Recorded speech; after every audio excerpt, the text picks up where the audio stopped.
बच्ची थी फरिश्ता, उसका रेप और मर्डर हुआ था। 3-4 दिन बाद घर के पास एक जंगल था, वहाँ पे उसकी बॉडी थी। वहाँ पर कुछ जूस के डब्बे और सिगरेट बट्स पड़े हुए थे, तो वहाँ से DNA मैच हुआ और was already involve in such cases. एक ब्लाइंड मर्डर था जो हमें एक बोरी में लाश मिली। जब बॉडी हमने खोली तो बॉडी बर्न थी। बीइंग अ वुमेन, डर नहीं लगता? मीडिया पे जैसे जैसे काम होता है हमारे केसेस पे साथ साथ दिखाना शुरू कर देते हैं कि आप पुलिस ने ये कर दिया, वो चीज़ का हमें बहुत सेटबैक होता है। अस्सलाम वालेकुम एवरीवन, कैसे हैं आप सब लोग? आज एक नए पॉडकास्ट के साथ आपकी खिदमत में हाजिर हूँ और जो मेरे साथ आज पर्सनालिटी मौजूद हैं वो भी प्रॉबेबली और एवरी टाइम ही मैं तो समझती हूँ कि उनकी फील्ड जो है वो 24/7 आपकी खिदमत में ही लगे हुए होते हैं और उनसे मिलकर आप सबको भी बहुत अच्छा लगेगा, क्योंकि मुझे उनसे मिलकर बहुत अच्छा लगा। बड़ी एक इंस्पायरिंग सी पर्सनालिटी है, आपको आज लाजमी इंस्पायर कर कर ही जाने वाली हैं, जो कि डॉक्टर अकीला नकवी हैं, SPCRO लाहौर हैं और DIG इन्वेस्टिगेशन डिपार्टमेंट में होती हैं। और आपकी इन्वेस्टिगेशन और जो है ना, बीइंग अ वुमेन, आप किस तरह से काम कर सकती हैं, आज ये सब कुछ इनसे पूछेंगे। क्या कर रही है लाइफ में, कैसी चल रही है लाइफ, कैसा है सब कुछ? अस्सलाम वालेकुम Zainab, thank you for having me here. You welcome. और मैं SPCRO हूँ लाहौर में और ये इन्वेस्टिगेशन विंग की एक सीट है और जो DIG इन्वेस्टिगेशन और CCPO लाहौर के अंडर आती है।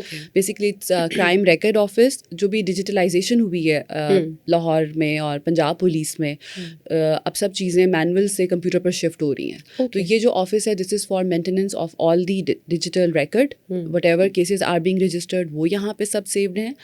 और साथ में जो भी क्रिमिनल्स हैं या जो भी एक्यूज्ड हैं हमारे पास, चाहे वो कन्विक्टेड हैं चाहे वो एक्विटेड हैं, उनका डेटा भी इस ऑफिस में है। फिंगरप्रिंट्स का डेटा हमारे पास है, जो हमारे डिफरेंट क्राइम सीन से हम फिंगरप्रिंट्स लिफ्ट करते हैं। उसमें हमारे पास 16 लाख से ज़्यादा क्रिमिनल्स का डेटा है। इसके अलावा हमारे पास हम फैसिलिटी है कि हम नादरा के साथ लाइजॉन है। अगर ID कार्ड हमने चेक करना हो किसी का कि इस बंदे के पर कितने केसेस रजिस्टर्ड हैं, वो हम कर सकते हैं। अगर कोई आके क्रिमिनल कहता है कि मेरा ID कार्ड ही नहीं है, तो हमारे पास नादरा का कियोस्क है, उस पर हम उसकी बायोवेरिसिस करके चेक कर लेते हैं कि आया ये सच बोल रहा है कि झूठ।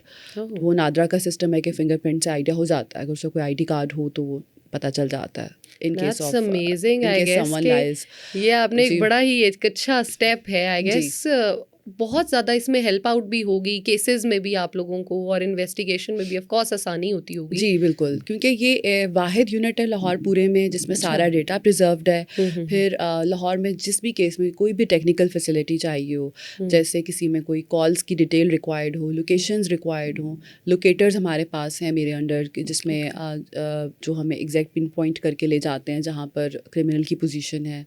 तो टेक्निकल जो भी हमारी फैसिलिटी लाहौर पुलिस के पास है, that comes under the umbrella of this office. Oh, that's very nice. लेकिन मैं उसमें ये एक्साइटमेंट मुझे एक होनी शुरू हो गई कि इसका मतलब है कि वी आर ऑल ट्रैक्ड और हम कुछ भी कर रहे हैं, ये जो है वो पाकिस्तान पुलिस या पंजाब पुलिस को पता है कि कौन कहाँ है और क्या कर रहा है। Integrity of data is very important. कि इस तरह नहीं है कि हम किसी को भी रैंडम ट्रैक करना शुरू कर दें, अनलेस एंड अनटिल कि कोई हमारे रेडर पर आ जाए कि ये बंदा क्रिमिनल है या हो सकता है कि इन्वॉल्व हो, तो फिर हम ज़रूर डेफिनेटली ट्रैक करते हैं। मतलब use all the available resources to track down that person or that individual, but in routine integrity maintain करना, लोगों की privacy maintain करना, वो बिल्कुल हमारा priority है। That's amazing step. और मैं ये कहूँगी कि आपकी बात सुन के मुझे इतनी लिटरली खुशी इस बात पे हो रही है कि अब एटलीस्ट हम खुद को इस बात में सेफ फील कर सकते हैं कि कोई कुछ भी क्राइम करके कहीं जा नहीं सकता। हम एटलीस्ट उसको देख सकते हैं कि अगर उसने हमारे साथ कुछ किया है तो उसको बदला जो है वो लाजमी मिलने वाला है। बिल्कुल, कोशिश तो हम अपनी पूरी करते हैं। बाकी हर सिस्टम में there is always room for improvement. कुछ हमारे भी लैक्यूनाज हैं, कुछ शॉर्टफॉल्स हैं, जिसमें सारा ह्यूमन रिसोर्स इन्वॉल्व नहीं है। टेक्निकली भी चीज़ें क्योंकि डेवलप हो रही हैं, बजट इश्यूज आ जाते हैं, लेकिन हम कोशिश करते हैं कि हम बिल्कुल पूरी अपनी स्ट्रगल से हम कोशिश पूरी करते हैं कि हम ट्रेस करें। समटाइम्स वी डू फेल, लेकिन that is part of the game. वो तो जाहिर है, हर फील्ड में हो सकता है, किसी के साथ भी हो सकता है। इस एक्साइटमेंट के साथ एक जो क्वेश्चन मेरे माइंड में सबसे पहला ट्रिगर हो रहा है वो ये है, being a girl, being a women, डर नहीं लगता? इस नहीं, डर फील्ड किससे में? लगना है? नहीं नहीं, डरने की ऐसी कोई बात नहीं, डरते सिर्फ हम अल्लाह से हैं। ओके। ऐसी कोई बात नहीं है, और बल्कि मुझे लगता है कि फीमेल्स जो हैं, क्योंकि अल्लाह ने औरत को माँ बनाया है, तो बिल्कुल। और मुझे लगता है कि माँ की जो रिजिलियंस है वो बाप से कहीं ज़्यादा है। पर्सनली आई फील, हो That's सकता true. है कोई डिसएग्री भी करे। सो मुझे लगता है कि फ़ीमेल ज़्यादा, बल्कि मुझे लगता है कि हम ज़्यादा आउटस्पोकन भी हैं, और इतने ज़्यादा डिप्लोमेसी नहीं है हमें, और मुझे लगता है कि ज़्यादा करेज भी है। एज सच वो मुझे नहीं लगता कि ज़्यादा फीमेल होने की वजह से कहीं पर मुझे कोई हिंड्रेंस आई हो, या मैंने कुछ शाय ऑफ किया हो, या शर्क किया हो किसी काम से, ऐसा नहीं है। फैमिली का सपोर्ट था जब का बताया किया कि जी मुझे एमबीबीएस आपने पहले किया, अच्छा वहाँ से शुरू करते हैं, एमबीबीएस किया फिर क्या किया, और फैमिली का सपोर्ट था, क्या था? फैमिली सपोर्ट डेफिनेटली है, उसके बगैर तो कोई कुछ नहीं कर सकता, बिल्कुल। चाहे लड़का हो लड़की हो। फैमिली सपोर्ट तो बैकबोन है हमारी हर प्रोग्रेस की, हर काम की।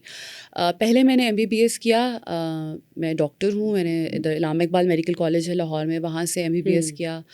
देन मैंने हाउस जॉब की, उसके बाद स्पेशलाइजेशन शुरू की। और जो सीएसएस वाली जर्नी है उसमें ये था कि I always wanted to at least appear in this exam.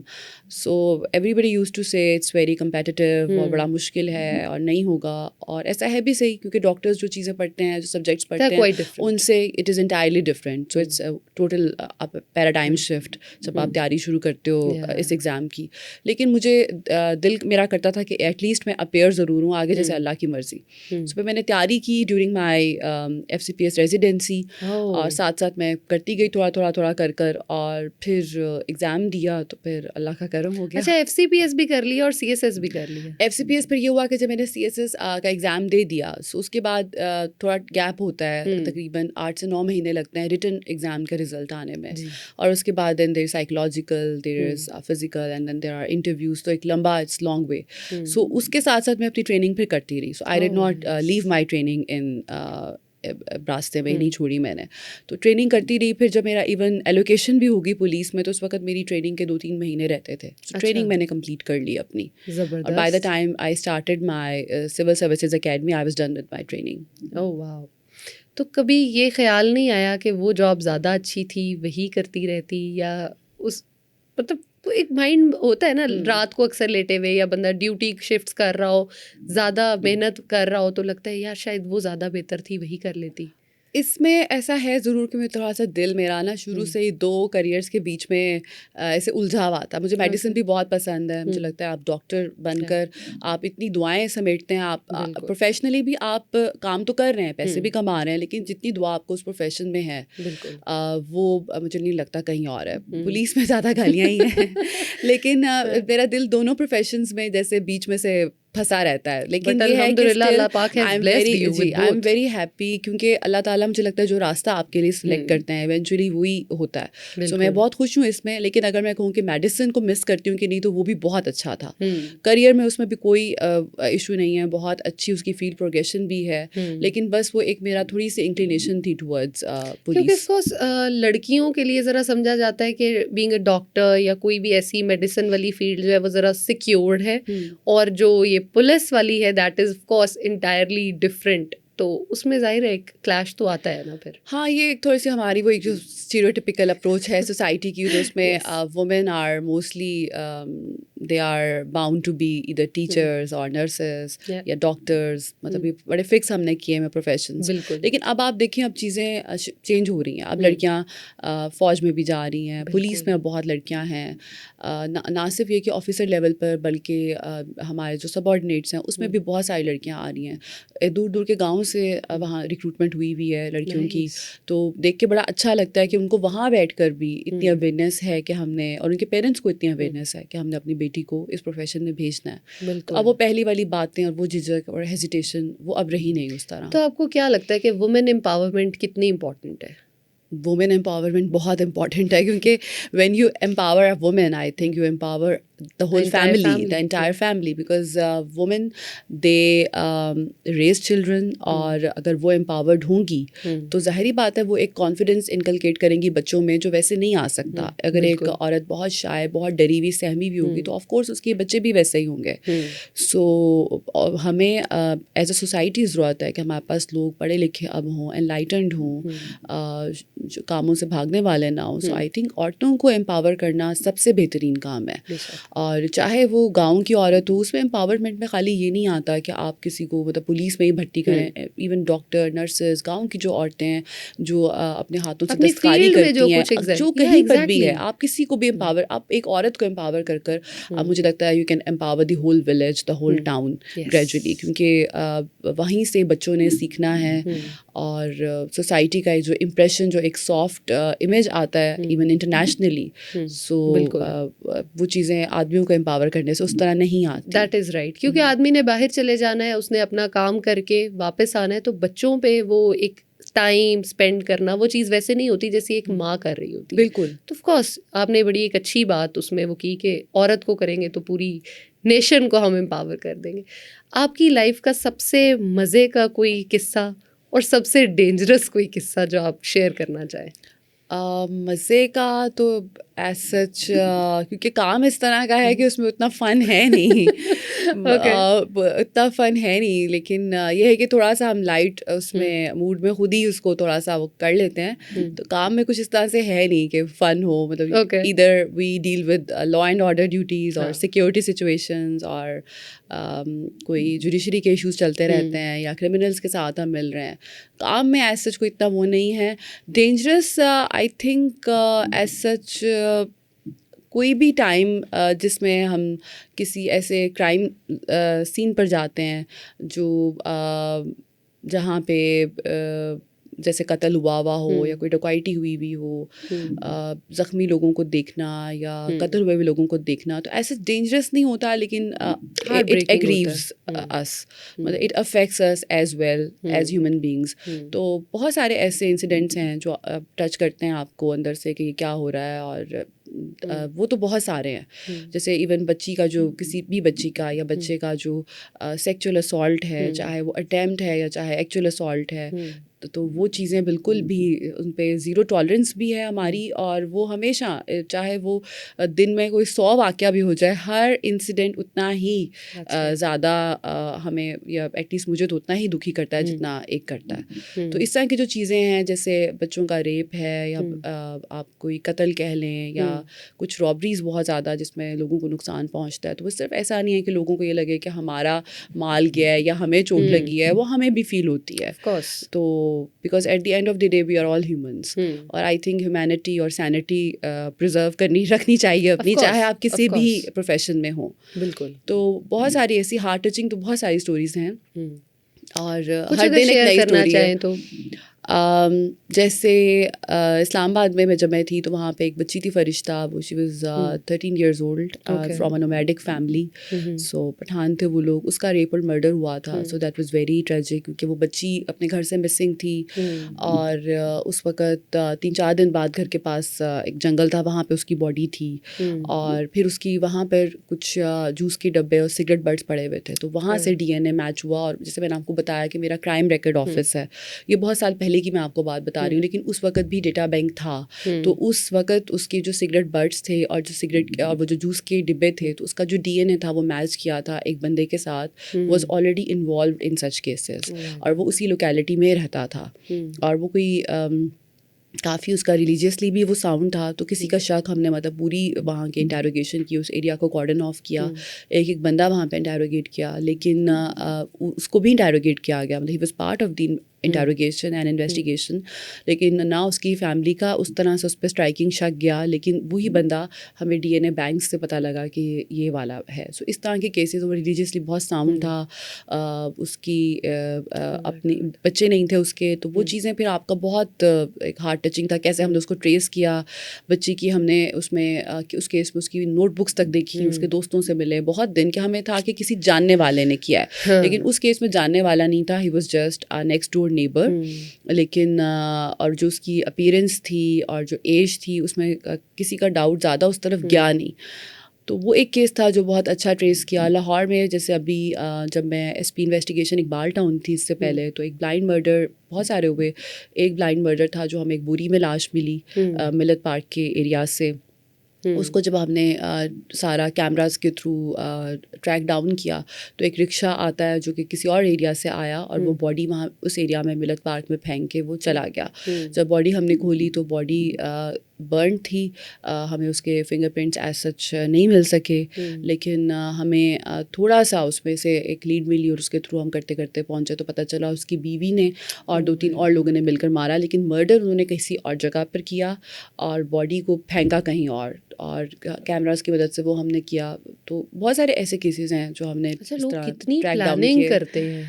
हाँ जी, प्लानिंग करते हैं लेकिन और उस प्लानिंग को ब्रेक डाउन करना जो आप लोगों का एक टास्क है वो बहुत मुश्किल होता है। क्रिमिनल कहीं ना कहीं कुछ मिस कर देता है। आहिस्ता आहिस्ता टाइम के साथ साथ बहुत स्मार्ट हो गए हैं। थोड़ी सी मैं उसमें ये कहूँगी कि जैसे मीडिया पे जैसे जैसे काम होता है हमारे केसेस पे साथ साथ दिखाना शुरू कर देता है कि अब पुलिस ने ये कर दिया, वो चीज़ का हमें बहुत सेटबैक होता है क्योंकि जब हमारी सारी प्रोग्रेस आप ऑनलाइन या on media on camera open कर देंगे, so the criminal somewhere would know कि हम क्या कर रहे हैं और वो थोड़ा उससे और स्मार्टर भी हो जाएगा।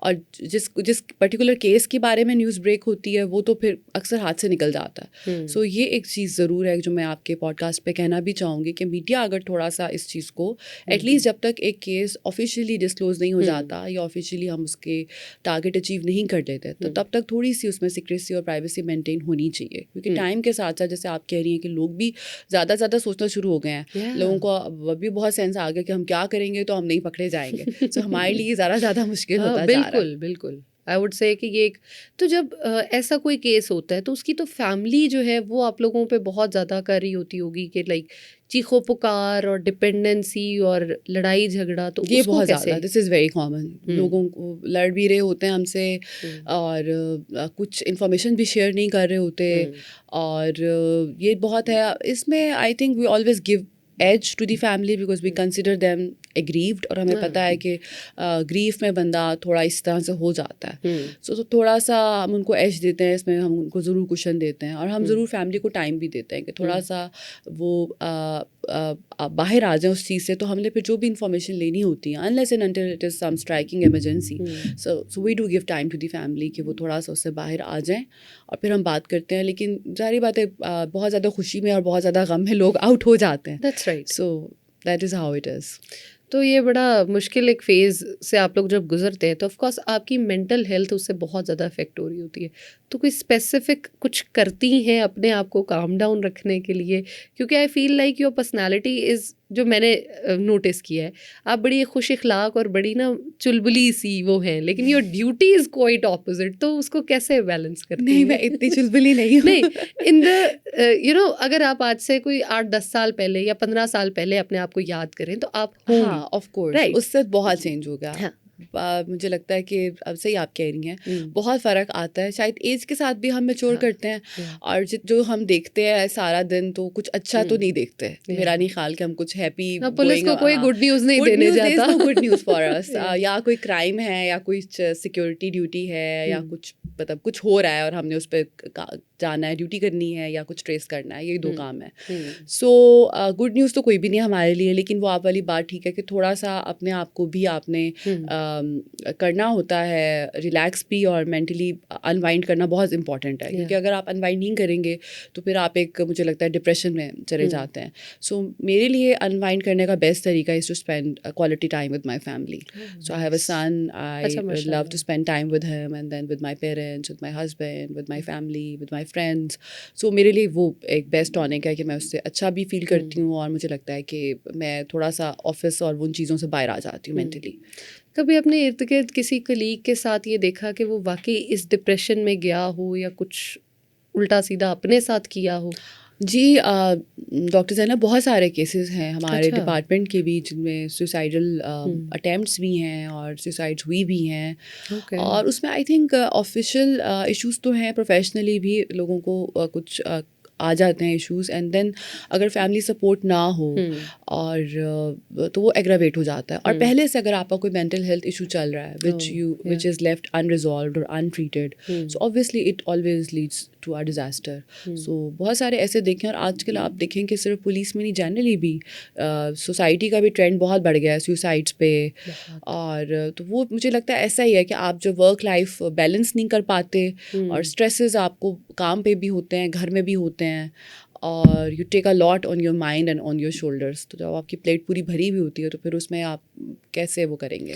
आई थिंक जब हम ये सोच लेते हैं कि जो हो रहा है वो मेरी वजह से हो रहा है, या जो होगा वो मैं ही कर सकता हूँ, तो हम ज़रा ज़्यादा उसमें चले जाते हैं। हाँ, एक उसमें बिल्कुल ऐसा ही है। मुझे लगता है कि हम अपना बेस्ट कर दें और फिर आगे कुछ स्पेस छोड़ें दूसरों के लिए भी, और फिर अल्लाह की भी रज़ा होती है। हर चीज़ अगर हम अपने हाथ में ले लेंगे तो हम हर चीज़ को कंट्रोल नहीं कर सकते। तो जब हम बहुत ओवर कंट्रोलिंग बन जाते हैं, तो आई थिंक मुझे लगता है कि तब आपका मेंटल एक शट डाउन होता है। तो कोई एक्सरसाइज करने का, कुछ करने का टाइम मिलता है अपने लिए, या लाइफ टक टक टक टक चल रही है और कोई टाइम नहीं है अपने लिए? वो टक टक टक चल रही है। एक्सरसाइज का या पर्सनल वर्कआउट्स का कोई टाइम नहीं है। Oh my God. जो आई रियली मिस इट, लेकिन मैं कोशिश करती हूँ कभी स्टार्ट करूँ, लेकिन देन द रूटीन ब्रेक्स, बीच में कुछ ना कुछ आ जाता है। कोई एंड पे कुछ ऐसा मैसेज जो घर पे बैठे हुए लोगों को देना चाहे, स्पेशली लड़कियों को, क्योंकि of course I think you are a role model for them, कि जो अब देखिए मैंने बहुत सारी लड़कियों को देखा है, MBBS किया, उसके बाद हाउस जॉब की, बस हो गई कि जी FCPS तो मैं कर ही नहीं सकती, मैं दे ही नहीं सकती। आपने ना सिर्फ FCPS किया, अपना CSS भी कंप्लीट किया, और उसके बाद यू आर वर्किंग माशाल्लाह in a very good field, in a very good job. तो उन लड़कियों को भी और उनको भी जो कुछ करना चाहती हैं लेकिन पढ़ी लिखी नहीं है, कुछ कर सकती हैं लेकिन अपॉर्चुनिटीज़ नहीं है, तो कोई कुछ मैं ज़रूर मैसेज देना चाहूँगी आपके पॉडकास्ट के तवसुत से कि चाहे पढ़े लिखे नहीं भी हैं तो भी बहुत सारे ऐसे काम हैं, मतलब स्किल की भी कोई वो रिप्लेसमेंट नहीं है। आप किसी भी काम में स्किल ले लें, सिलाई में, कढ़ाई में, इवन हाउस जो होल्ड आपके चोर्स होते हैं उसमें स्किल ले लें। हमें कोई अच्छा हेल्पर नहीं मिलता, मतलब आपके अगर आप करना चाहें तो कर सकते हैं। लेकिन मैंने ये देखा है कि जो हमारा पढ़ा लिखा तबका नहीं है उनमें ज़्यादा मांगने का रुझान है। उनको है कि हमें, आप देखें हमारे स्ट्रीट्स भरे हुए हैं, हमारे चौराहे भरे हुए हैं फ़कीरों से, लेकिन काम करने के लिए बंदा कोई तैयार नहीं है। सो वो चीज़ है कि आदमी हो या औरत हो, आपको ज़रूर एक दफ़ा कोशिश तो करनी चाहिए। बाकी अल्लाह ताला इसमें ज़रूर बरकत भी डाल देते हैं। और चाहे पुलिस है, चाहे मेडिसिन है, चाहे कोई भी फील्ड है, women can excel in any field. So there is no boundary, sky is the limit. और जो भी बच्चियाँ घर बैठी हैं, आप किसी भी लेवल पे अगर पुलिस में रिक्रूट होना चाहती हैं, so my office is always open for those who are in Lahore. वो मुझसे ज़रूर बात कर सकते हैं, आ सकते हैं, मैं गाइड करूँगी। और बाकी जो ऑनलाइन भी देख रहे हैं वो उनके लिए भी यही है कि आप जहाँ भी लगता है आपको कि आप काम कर सकते हैं, just give it a try. So अगर हो गया तो ठीक है, वरना और बहुत अपॉर्चुनिटीज़ है। एक दरवाज़ा बंद होता है, कहीं खुलते हैं। लेकिन फारिग बैठने से और सिर्फ बैठ के कुड़ने से उससे मसला हल कभी नहीं रिजॉल्व नहीं होता। That's true. Being a woman and a police officer, और इतनी मेहनत और अचीवमेंट्स के बाद क्या लगता है कि अभी कुछ और करना बाकी है?